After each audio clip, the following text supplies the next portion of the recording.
ओम शांति। ओम शांति। ओम शांति। कल सभी ने प्यारे बाबा की महावाक्य सुने। विशेष 18 जनवरी के शाम को भी सभी ने बाबा से ऑनलाइन मिलन बनाया। तो बाबा हम बच्चों से यही चाहते हैं कि सदा हम स्वमानों की माला पहन कर रखें। कोई भी काम करते हुए बाबा की याद में रहें, पावरफुल स्थिति में रहें, तो सहज ही कर्मातीत बन जाएंगे। आज बाबा की 19 तारीख के महावाक्य हैं। बाबा बोले, मीठे बच्चे अपने स्वीट बाप को याद करो तो तुम सतो प्रधान देवता बन जाएंगे। मीठे बच्चे अपने स्वीट बाप को याद करो तो तुम सतो प्रधान देवता बन जाएंगे। सारा मदार याद की यात्रा पर है। सारा मदार आधार याद की यात्रा पर है। प्रश्न है, जैसे बाप की कशिश बच्चों को होती है, वैसे किन बच्चों की कशिश सबको होगी। बाबा ने समझाया, जो फूल बने हैं, जैसे छोटे बच्चे फूल होते हैं, उन्हें विकारों का पता नहीं, उन्हें विकारों का पता भी नहीं, तो वह सबको कशिश करते हैं ना। छोटे बच्चे होते ना, सबको अच्छे लगते हैं, अपनी तरफ खींचते हैं। क्यों? उनके अंदर प्योरिटी है, किसी भी विकार का भान नहीं है, कोई ईर्ष्या द्वेष नहीं, कोई नहीं, बस कोई भी गोद में उठा ले, स्नेह प्यार से आ जाते हैं। तुम बच्चे भी ऐसे, तुम बच्चे भी जब फूल अर्थात पवित्र बन जाएंगे तो सबको कशिश होगी। तुम्हारे में विकारों का कोई भी कांटा नहीं होना चाहिए। बाबा कहते तुम्हारे में विकार का कोई भी कांटा नहीं होना चाहिए। ओम शांति। रूहानी बच्चे जानते हैं यह पुरुषोत्तम संगम युग है। अपना भविष्य का पुरुषोत्तम मुख देखते हो? पूछ रहे हैं बाबा। ये है पुरुषोत्तम मुख भविष्य का, लक्ष्मी नारायण है ना।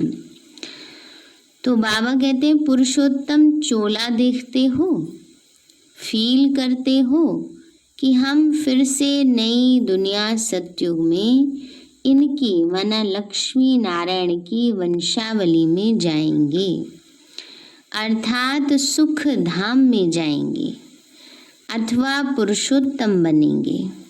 बैठे बैठे यह विचार आते हैं। स्टूडेंट जो पढ़ते हैं, तो जो दर्जा पढ़ते हैं वह ज़रूर बुद्धि में होगा ना, कि मैं बैरिस्टर बनूंगा या फलाना बनूंगा, है ना। बाबा कहते हैं बच्चे जो पढ़ाई पढ़ते हैं, तो वो पढ़ाई हमेशा बुद्धि में रहती है कि इसको पढ़ के हमें ये बनना है। वैसे तुम भी जब यहाँ बैठते हो तो यह जानते हो कि हम विष्णु डायनेस्टी में जाएंगे। विष्णु के 2 रूप हैं, लक्ष्मी नारायण, देवी देवता। तुम्हारी बुद्धि अभी अलौकिक है। बाबा ने का अभी ज्ञान ले लेकर बुद्धि क्या हो गई? अलौकिक हो गई। और कोई मनुष्य की बुद्धि में यह बातें रमण नहीं करती होंगी। तुम बच्चों की बुद्धि में यह सब बातें हैं। यह कोई कॉमन सत्संग नहीं है। यहाँ बैठे हो, समझते हो, सत्य बाबा जिसको शिव कहा जाता है, उनके संग बैठे हैं। बाबा कहते हैं यहाँ हम कहाँ बैठे हैं? सत्य शिव बाबा के संग बैठे हैं, इसलिए कहा जाता है सत्य संग। तो बाबा कहते हैं बच्चे, शिव बाबा ही रचयिता है, वही रचना के आदि मध्य अंत को जानते हैं और यह नॉलेज देते हैं। जैसे कि कल की बात सुनाते हैं। यहाँ बैठे हो तो यह तो याद होगा ना कि हम आए हैं रिजोनेट होने, अर्थात यह शरीर बदल देवता शरीर लेने। आत्मा कहती है हमारा यह तमो प्रधान पुराना शरीर है, इसे बदलकर ऐसा लक्ष्मी नारायण बनने का है। एम ऑब्जेक्ट कितनी श्रेष्ठ है। पढ़ाने वाला टीचर ज़रूर पढ़ने वाले स्टूडेंट से होशियार होगा ना। बाबा कहते जो पढ़ाने वाला होता है वो पढ़ने वाले ज़्यादा पढ़ा होता तभी तो पढ़ा पाता है ना। तो बाबा भी ज्ञान का सागर है, वो हमें पढ़ाते हैं, अच्छे कर्म सिखलाते हैं तो ज़रूर ऊंचा होगा ना। तुम जानते हो हमको सबसे ऊंचे ते ऊंचा भगवान पढ़ाते हैं। भविष्य में हम सो देवता बनेंगे। हम जो पढ़ते हैं सो भविष्य नई दुनिया के लिए, और कोई को नई दुनिया का पता भी नहीं है। तुम्हारी बुद्धि में अब आता है यह लक्ष्मी नारायण नई दुनिया के मालिक थे, तो ज़रूर फिर से रिपीट होगा। तो बाप समझाते हैं तुमको पढ़ाकर मनुष्य से देवता बनाता हूँ। बाबा भी हम बच्चों को ऐसी पढ़ाई पढ़ाते जो मनुष्य से देवता बन जाते हैं। देवताओं में भी ज़रूर नंबरवार होंगे। दैवी राजधानी होती है ना, तो तुम्हारा सारा दिन यही ख्यालात चलता होगा कि हम आत्मा हैं। हमारी आत्मा जो बहुत पतित थी सो अब पावन बनने के लिए पावन बाप को याद करती है। याद का अर्थ भी समझना है। आत्मा याद करती है अपने स्वीट बाप को। बाप खुद कहते बच्चे मुझे याद करने से तुम सतो प्रधान देवता बन जाएंगे। बाबा की याद से ही क्या बनेंगे? सतो प्रधान देवता बन जाएंगे। सारा मदार याद की यात्रा पर है। बाप ज़रूर पूछेंगे ना बच्चे कितना समय याद करते हो। याद करने में ही माया की लड़ाई होती है। तुम खुद समझते हो यह यात्रा नहीं है परंतु जैसे कि लड़ाई है। इसमें बहुत विघ्न पड़ते हैं। योग लगाने बैठो तभी व्यर्थ संकल्प आते हैं ना। तो बाबा कहते हैं क्या हो गई? जैसे लड़ाई हो गई, युद्ध हो गया। तुम खुद समझते हो यह यात्रा नहीं है पर लड़ाई है, इसमें बहुत विघ्न पड़ते हैं।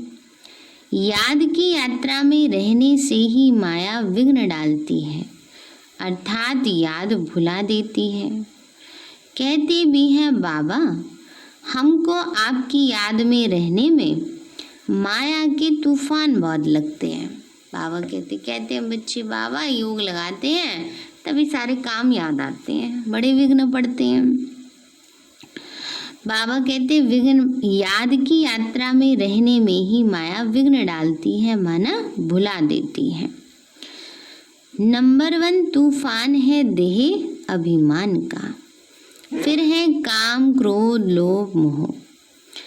आज काम का तूफान आया, कल क्रोध का तूफान आया, लोभ का तूफान आया। आज हमारी अवस्था अच्छी रही, कोई भी तूफान नहीं आया। चेकिंग करते हैं ना अपनी ऐसे। याद की यात्रा में सारा दिन रही, बड़ी खुशी थी। बाबा को बहुत याद किया। याद में प्रेम के आंसू बहते रहते हैं ना। बाबा कहते हैं बच्चे किसी किसी को इतना बाबा की याद, इतना दिल से बाबा को याद करते हैं जो याद में प्रेम के आंसू बहते रहते हैं। बाप की याद में रहने से तुम मीठे बन जाएंगे। तुम बच्चे यह भी समझते हो कि हम माया से हार खाते खाते कहाँ तक आकर पहुँचे हैं। बच्चे हिसाब निकालते हैं, कल्प में कितने मास कितने दिन हैं। बुद्धि में आता है अगर कोई कहे लाखों वर्ष आयु है तो फिर तो कोई हिसाब थोड़ी कर सकते हैं ना। बाबा ने कहा अगर लाखों करोड़ों वर्ष हो तो कोई हिसाब ही नहीं हो। अभी तो बाबा ने एक्यूरेट हिसाब बता दिया, 5000 वर्ष का एक कल्प है, 4 युग होते हैं, हर युग 1250 वर्ष का है, सारी बात समझा दी। तो बाप समझाते हैं सृष्टि का चक्र कैसे फिरता है, इस सारे चक्र में हम कितने जन्म लेते हैं, कैसे डायनेस्टी में जाते हैं, यह तो जानते हो ना। यह बिल्कुल नई बातें हैं, नई नॉलेज है नई दुनिया के लिए। नई दुनिया स्वर्ग को कहा जाता है। तुम कहेंगे हम अभी मनुष्य हैं, देवता बन रहे हैं। देवता पद है ऊंचा। तुम बच्चे जानते हो हम सबसे न्यारी नॉलेज ले रहे हैं। हमको पढ़ाने वाला बिल्कुल न्यारा विचित्र है। बाबा कहते हैं अभी तुम बच्चे जानते हो हमें पढ़ाने वाला कैसा है, न्यारा है और विचित्र है। विचित्र माना निराकार, जिसको चित्र नहीं, उनको कोई यह साकार चित्र नहीं, वो है निराकार। तो ड्रामा में देखो कैसा अच्छा पार्ट रखा हुआ है। बाप पढ़ाई कैसे तो खुद बतलाते हैं कि मैं फलाने तन में आता हूँ। किस तन में? ब्रह्मा तन में। तो किस तन में आता हूँ वह भी जान बताते हैं, ब्रह्मा तन में आते हैं। मनुष्य मूंझते हैं क्या एक ही तन में आएगा बार बार कंफ्यूज हो जाते हैं, इसी तन में क्यों आते हैं। अब सृष्टि का नियंता हम और आप तो है नहीं, परमात्मा ही है। उसे पता है कि वो जो कार्य कराना चाहता है वो कौन करेंगे, तभी तो उस तन का आधार लेगा ना। तो अब जैसे श्री कृष्ण को दिखाए, श्री कृष्ण को पता था कि अर्जुन वो काम कर सकता है और कोई नहीं कर सकता, तो ज्ञान किसको देता हुआ दिखाया, अर्जुन को। तो ऐसे ही शिव बाबा भी ब्रह्मा तन में आते हैं क्योंकि वही नंबर 1 आत्मा है। परंतु यह तो ड्रामा है, इसमें चेंज हो नहीं सकती। ये बातें तुम ही सुनते हो और धारण करते हो और सुनाते हो। कैसे हमको शिव बाबा पढ़ाते हैं, हम फिर और आत्माओं को पढ़ाते हैं। पढ़ती तो आत्मा है, आत्मा ही सीखती है, सिखलाती है। आत्मा मोस्ट वैल्यूएबल है। बाबा कहते हैं आत्मा कैसी है, मोस्ट वैल्यूएबल। आत्मा अविनाशी है, अमर है, सिर्फ शरीर खत्म होता है। हम आत्माएं अपने परमपिता परमात्मा से नॉलेज ले रही हैं।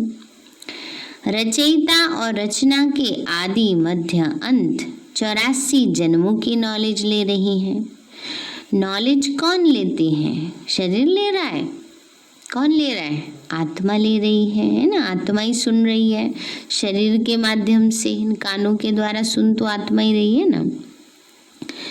आत्मा अविनाशी है, मोह भी रखना चाहिए अविनाशी चीज में, न कि विनाशी चीज में। इतना समय तुम विनाशी शरीर में मोह रखते आए हो। अभी समझते हो हम आत्मा हैं, शरीर का भान छोड़ना है। कोई कोई बच्चे लिखते भी हैं, मुझ आत्मा ने यह काम किया, मुझ आत्मा ने आज यह भाषण किया, मुझ आत्मा ने आज बाबा को बहुत याद किया। तो वो है सुप्रीम आत्मा नॉलेजफुल। तुम बच्चों को कितनी नॉलेज देते हैं, मूल वतन सूक्ष्म वतन को तुम बच्चे ही जानते हो। तो मनुष्यों की बुद्धि में तो कुछ है नहीं, तुम्हारी बुद्धि में है कि रचयिता कौन है। इस मनुष्य सृष्टि का क्रिएटर गाया जाता है तो जरूर कर्तव्य में आते हैं।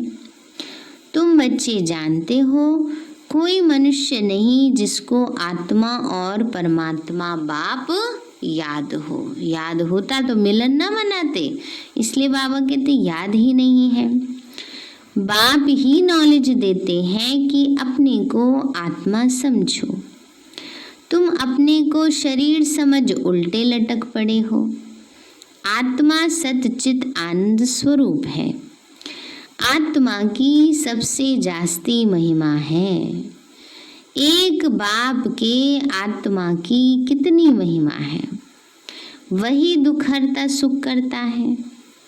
मच्छर आदि की तो महिमा नहीं करेंगे। बाबा कहते हैं शिव बाबा की कितनी महिमा है, वो भी एक आत्मा है, ज्योति बिंदु है। अब बाबा कहते हैं वो इतनी ऊंची आत्मा है तभी तो महिमा योग्य है ना।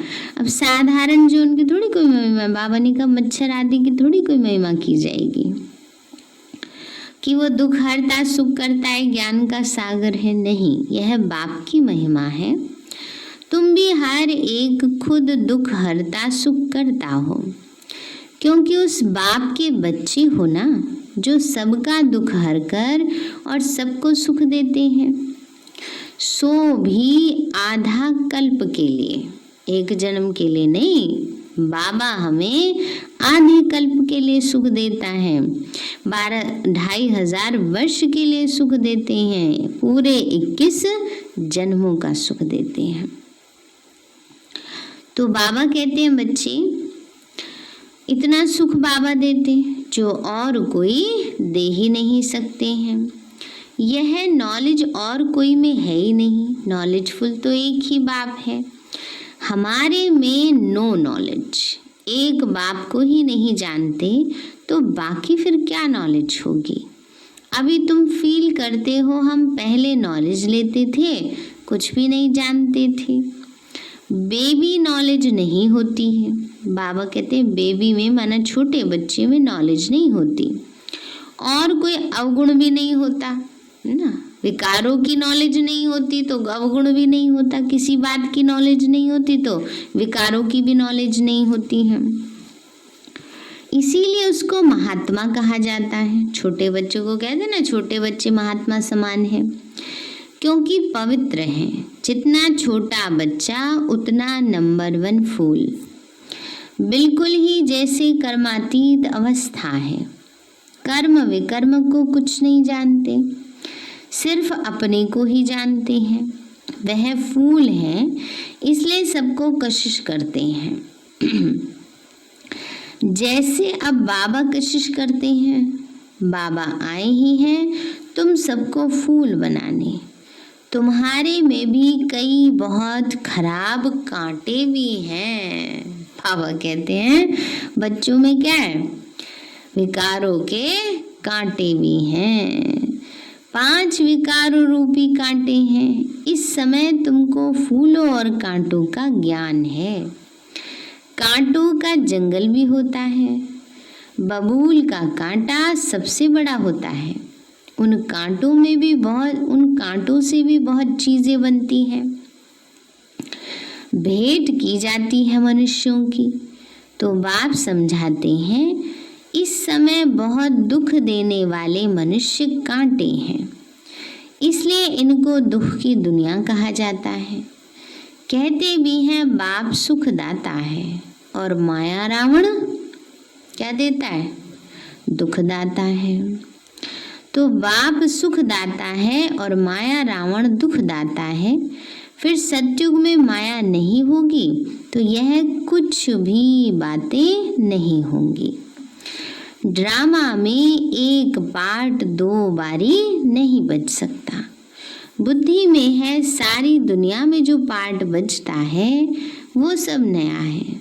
तुम विचार करो, सतयुग से लेकर यहाँ तक के दिन ही बदल जाते हैं, एक्टिविटी बदल जाती है।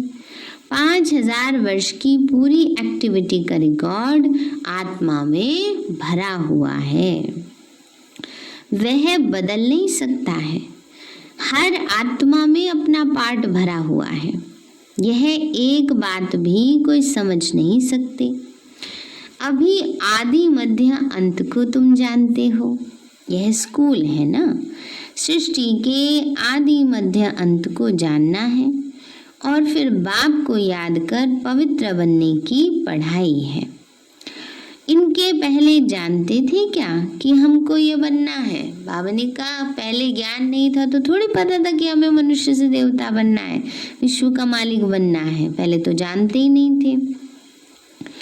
बाप कितना क्लियर कर समझाते हैं। तुम पहले नंबर में यह थी, फिर तुम नीचे उतरते उतरते अब क्या बन गए हो? दुनिया को तो देखो क्या बन गई है। कितने ढेर मनुष्य हैं। इन लक्ष्मी नारायण की राजधानी का विचार करो, क्या होगा। यह जहाँ रहते होंगे कैसे हीरे जवाहरातों के महल होंगे। बुद्धि में आता है अभी हम स्वर्गवासी बन रहे हैं, वहाँ हम अपने मकान आदि बनाएंगे। ऐसे नहीं कि नीचे से द्वारिका निकल आएगी, सोने की द्वारिका कोई नीचे से नहीं निकल आएगी। बाबा कहते सब नए सिरे बनेगा अच्छे से। जैसे शास्त्रों में दिखाया है, शास्त्र नाम ही चला आता है और कोई नाम रख नहीं सकते। और किताब होते हैं पढ़ाई के, दूसरी नॉवेल्स होती, बाकी इनको पुस्तक अथवा शास्त्र कहते। वो है पढ़ाई की किताब। शास्त्र पढ़ने वालों को भक्त कहा जाता। तो भक्ति और ज्ञान दो चीजें हैं। अब वैराग्य किसका, भक्ति का या ज्ञान का? तो जरूर कहेंगे भक्ति का। अब तुमको ज्ञान मिल रहा है जिससे तुम इतना ऊंचे बनते हो। अब बाप तुमको सुखदाई बनाते हैं। क्या बना रहे हैं बाबा? सुखदाई बनाते हैं। सुख धाम को ही स्वर्ग कहा जाता है। सुख धाम में तुम चलने वाले हो तो तुमको ही पढ़ाते हैं। ये ज्ञान भी तुम्हारी आत्मा लेती है। आत्मा का कोई धर्म नहीं है, वह तो आत्मा ही है। फिर आत्मा जब शरीर में आती है तो शरीर के धर्म अलग अलग हैं। वैसे आत्मा का स्वधर्म शांति है, स्नेह है, वो आत्मा की गुण भी है। तो गुण तो आत्मा में धारण है ही। बाकी बाबा कहते हैं बच्चे ये जो शरीर के धर्म अलग अलग बना दे, हिंदू मुस्लिम सिख ईसाई ये सब। आत्मा का धर्म क्या है? वो एक बिंदु मिसल है और शांत स्वरूप है। शांति धाम मुक्ति धाम में रहती है। अब बाप समझाते हैं सब बच्चों का हक है। बहुत बच्चे हैं जो और धर्मों में कन्वर्ट हो गए हैं, वो फिर निकलकर अपने असली धर्म में आ जाएंगे। जो देवी देवता धर्म छोड़ दूसरे धर्म में गए हैं वो सब पत्ते लौटकर आ जाएंगे अपनी जगह पर। तो इन सब बातों को और कोई समझ नहीं सकेंगे। पहले पहले तो बाप का परिचय देना है, इसमें ही सब मूंझे पड़े हैं। बाबा कहते हैं पहले पहले क्या करना है? बाबा का सबको परिचय देना है, संदेश देना है। तो बाबा कहते बच्चे तुम बच्चे जानते हो अभी हमको कौन पढ़ाते हैं? कौन पढ़ा रहे हैं? शिव बाबा पढ़ाते हैं, स्वयं भगवान पढ़ाते हैं। तो बाप पढ़ाते हैं। कृष्ण तो देहधारी है, इनको ब्रह्मा को भी दादा कहेंगे। तो सब आत्मा आत्मा भाई भाई हैं। फिर है मर्तबे के ऊपर, यह भाई का शरीर है, यह बहन का शरीर है। यह भी अब तुम बच्चे ही जानते हो। आत्मा तो एक छोटा सा सितारा है। इतने सब नॉलेज छोटे से सितारे में है। सितारा शरीर के सिवाय बात ही नहीं कर सकता। सितारे को पार्ट बजाने के लिए अंग भी चाहिए। सितारों की दुनिया ही अलग है। फिर यहाँ आकर आत्मा शरीर धारण करती है, वो है आत्माओं का घर।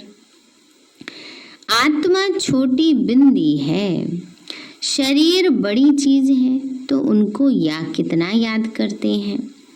अभी तुमको याद करना है एक परमपिता परमात्मा को। तो अभी यही सत्य है, जबकि आत्माओं और परमात्मा का मेला होता है। गायन भी है आत्मा परमात्मा अलग रहे बहुकाल, और सुंदर मेला कर दिया जब सदगुरु मिला दलाल। तो हम बाबा से अलग हुए हैं ना, 5000 वर्ष पहले अलग हुए थे, फिर से बाबा आके हमसे मिले हैं। याद आता है ना कितना समय हुआ। तो बाप जो कल्प कल्प सुनाते आए वही आकर सुनाते हैं, इसमें ज़रा भी फर्क नहीं हो सकता। सेकंड बाय सेकंड जो एक्ट चलती है वो नई है। 1 सेकंड पास होता है, मिनट पास होता है, उनको जैसे छोड़ते जाते हैं पास होता जाता है, ताकि कहेंगे इतने वर्ष, इतने दिन, इतने मिनट, इतने सेकंड पास करके आए हैं। तो पूरा 5000 वर्ष होगा, फिर 1 नंबर से शुरू होगा। एक्यूरेट हिसाब है ना, मिनट सेकंड सब नोट करते हैं। अभी तुमसे कोई पूछे इसने कब जन्म लिया था, तो तुम गिनती करके बताते हो। कृष्ण ने पहले नंबर में जन्म लिया। बाबा कहते हैं कोई भी, जैसे महात्मा गांधी है, विवेकानंद है, सबकी जन्म तिथि पता है बता देते हैं, इतने साल पहले इन्होंने जन्म लिया। बाबा कहते हैं बच्चे अब शिव बाबा का मिनट सेकंड कुछ भी नहीं निकाल सकते। कृष्ण की तिथि तारीख पूरा लिखा हुआ है।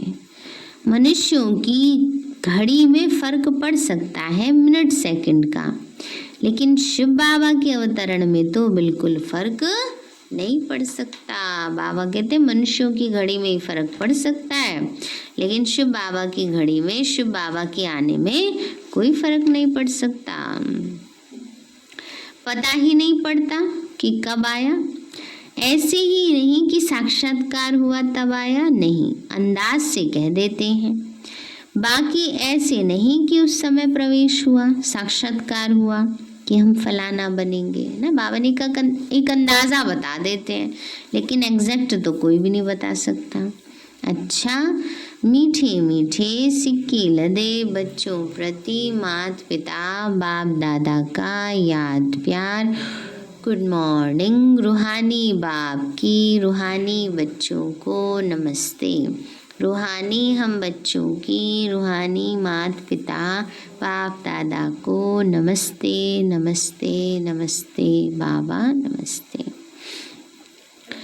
धारणा के लिए मुख्य सार है, सुख धाम में चलने के लिए सुखदाई बनना है। सबके दुख हर कर क्या देना है, सुख देना है। कभी भी दुखदाई कांटा नहीं बनना है। दूसरा है, इस विनाशी शरीर में आत्मा ही मोस्ट वैल्यूएबल है, वही अमर अविनाशी है ना। बाबा ने कहा आत्मा क्या है, अजर अमर अविनाशी है। इसलिए अविनाशी चीज से प्यार रखना है, देह का भान मिटा देना है ना। बाबा ने कहा देह तो नश्वर है, इसमें बुद्धि क्या लगा के रखनी, पर ये भी नहीं कि इसका ख्याल नहीं रखना, शरीर का अपने तन का ख्याल तो रखना है ना। बाकी बुद्धि ये नहीं हर टाइम इसमें फंसी रही है, औरों के शरीरों में फंस जाए। समझना हम भी आत्मा हैं, बाकी सब भी आत्मा है। आत्मा निराकार ज्योति बिंदु है। वरदान दिया बाबा ने, एक बल एक भरोसे के आधार पर मंजिल को समीप अनुभव करने वाले हिम्मतवान भव। बाबा बोले ऊंची मंजिल पर पहुंचने से पहले आंधी तूफान लगते ही हैं। स्टीमर को पार जाने के लिए बीच भंवर से क्रॉस करना ही पड़ता है। बाबा ने कहा जैसे एवरेस्ट पे कोई चढ़ने जाए और सोचे बस मैं ऐसे ही चलता जाऊं और पहुंच जाऊं, ऐसा तो नहीं होगा ना। तूफान भी लगेंगे, आंधी तूफान बरसात सब आएगी। जैसे फिर बाबा ने समझाया जैसे स्टीमर होता है ना, स्टीमर माना पानी का जहाज, वो पार होता है तो बीच भंवर से तो पार करना ही पड़ेगा, इस पार से अगर उस पार जाना है तो क्रॉस करना ही पड़ता है। इसीलिए जल्दी में घबराओ मत, थको व रुको मत। बाबा कहते कोई बात आ भी जाती है, परिस्थिति आ भी जाती है, इतनी ऊंची मंजिल है मनुष्य से देवता बनना, बातें तो आएंगी, एग्जाम तो देना होगा, तो कोई बात आ भी जाती है तो रुको मत, घबराओ मत, थको मत, पुरुषार्थ में थको नहीं। बाबा कितना समय तो हो गया, क्या करें, कुछ समझ नहीं आता। बाबा ने कही क्या थकावट है। बाबा रोजाना नई नई युक्ति बताते, बच्चे ऐसे पुरुषार्थ करो, बच्चे ये करो, बच्चे ये करो। साथी को साथ रखो तो हर मुश्किल सहज हो जाएगी। साथी कौन? हमारा शिव बाबा है। हिम्मतवान बन, बाप की मदद के पात्र बनो। एक बल एक भरोसा, इस पाठ को सदा पक्का रखो। एक बाबा को ही अपना आधार बनाओ, बाबा को साथी बनाओ तो बड़ी से बड़ी परिस्थिति भी सहज पार हो जाती है। पाठ को सदा पक्का रखो तो बीच भंवर से सहज निकल आएंगे और मंजिल समीप अनुभव होगी।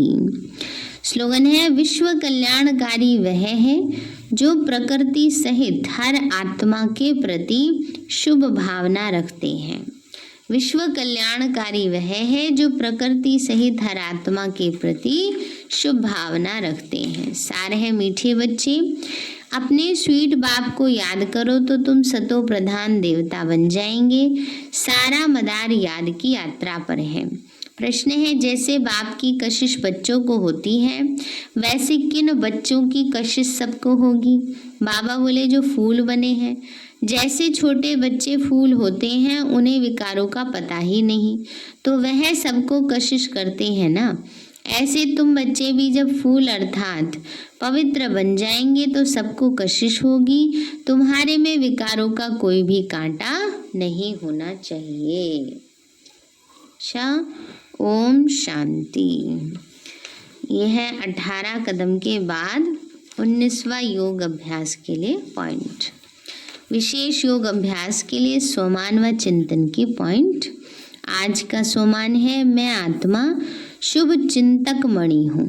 अभ्यास और चिंतन है, सारा दिन हर आत्मा के प्रति शुभ भावना, कल्याण की भावना, अपनेपन की भावना, सदा स्नेह और सहयोग देने की भावना के साथ साथ आत्मिक स्वरूप की भावना रख ब्रह्मा बाप समान बनो। कि सबके प्रति क्या आत्मिक भाव रखना है। अच्छा, ओम शांति। मीठे बाबा, आपने हमें सब कुछ दिया, आपका पदम गुणावार शुक्रिया।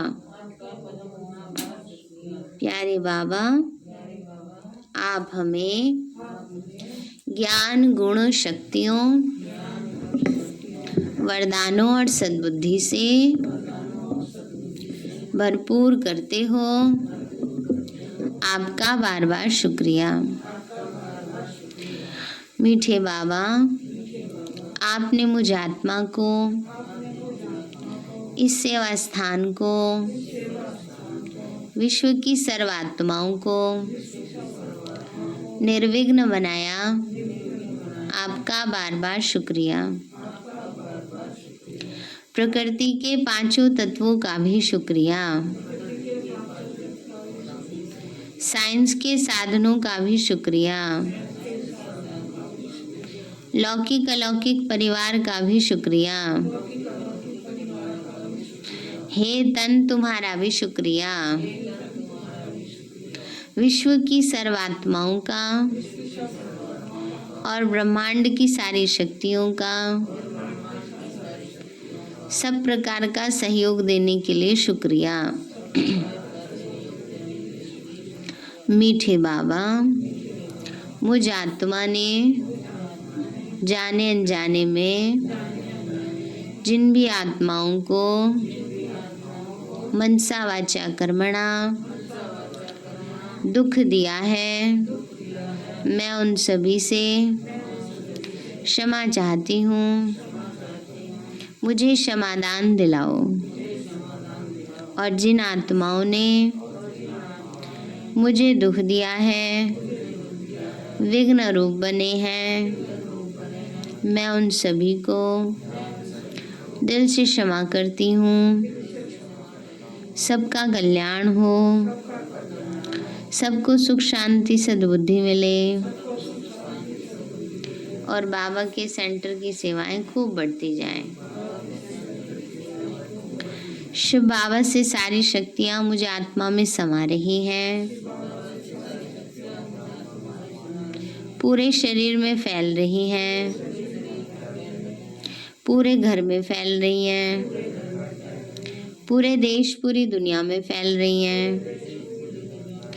सब प्रकार के वायरस नष्ट होते जा रहे हैं। मैं आत्मा परम धाम में चमकती हुई मणि हूँ। सतयुग में पावन देवताई शरीर में हूँ। मैं अष्टभुजाधारी देवी दुर्गा हूँ। विघ्न विनाशक गणेश हूँ। मैं बाबा की छत्र छाया में पलने वाली सर्वश्रेष्ठ ब्राह्मण आत्मा हूँ। मैं फरिश्ता हूँ।